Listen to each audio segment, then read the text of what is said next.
اعوذ باللہ من الشیطان الرجیم بسم اللہ الرحمن الرحیم اللہم صلی علی محمد وآل محمد وعجل فرجہم کما آل محمد۔ السلام علیکم۔ قوم سبا کی داستان۔ قوم سبا ایک ایسی جماعت تھی جو یمن میں رہتی تھی۔ خدا نے ان کو 2 باغ اور گلستان عطا کیے تھے جو ایک جیسے تھے، اور ان 2 باغوں کی لمبائی اتنی تھی کہ 10 دن تک انسان اس میں سفر کرتا رہتا تھا۔ ان 2 باغوں میں نہریں اور پھلدار گھنے درخت اتنے تھے کہ 10 دن تک ان کے نیچے سفر کرنے والے پر دھوپ نہیں پڑتی تھی۔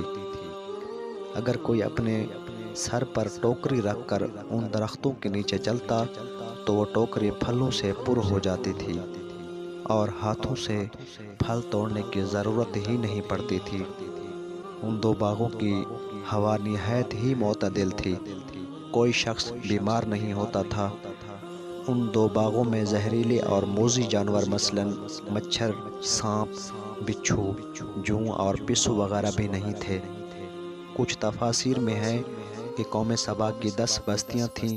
ہر بستی میں ایک پیغمبر تھا جو انہیں خدا کی طرف بلاتا اور کہتا تھا، اپنے رب کا رزق کھاؤ اور اس کا شکر ادا کرو۔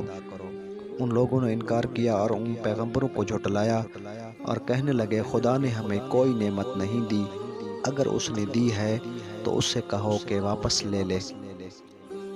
قرآن مجید میں اللہ تعالیٰ نے ارشاد فرمایا ہے، پس ہم نے ان کی طرف ایک شدید سیلاب بھیجا اور ہم نے ان 2 باغوں کو کانٹے دار اور بے فائدہ درختوں کے باغوں میں تبدیل کر دیا، اور وہ سیلاب اتنا شدید تھا کہ ان کی عمارتیں، گھر، باغ سب خراب ہو گئے۔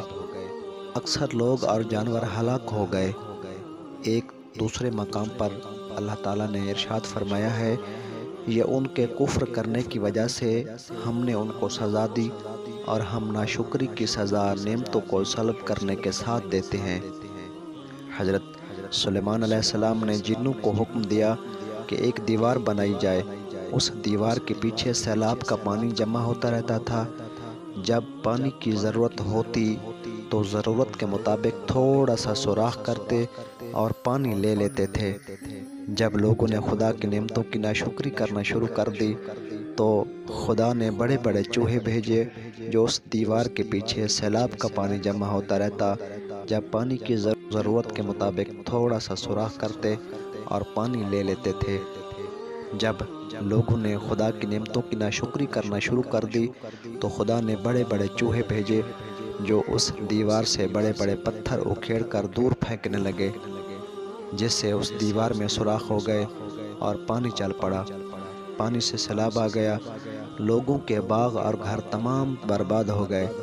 پس عقل اور شریعت خدا کا شکر ادا کرنے کا حکم دیتی ہے، اور ناشکری ایک ناپسندیدہ چیز ہے۔ حضرت امیر المومنین امام علی علیہ السلام فرماتے ہیں کہ رسول خدا صلی اللہ علیہ وآلہ وسلم نے فرمایا، جو کوئی بھی صبح کرے اور 4 نعمتوں کا شکر ادا نہ کرے تو ڈر ہے کہ خدا اس سے وہ نعمتیں زائل کر دے گا۔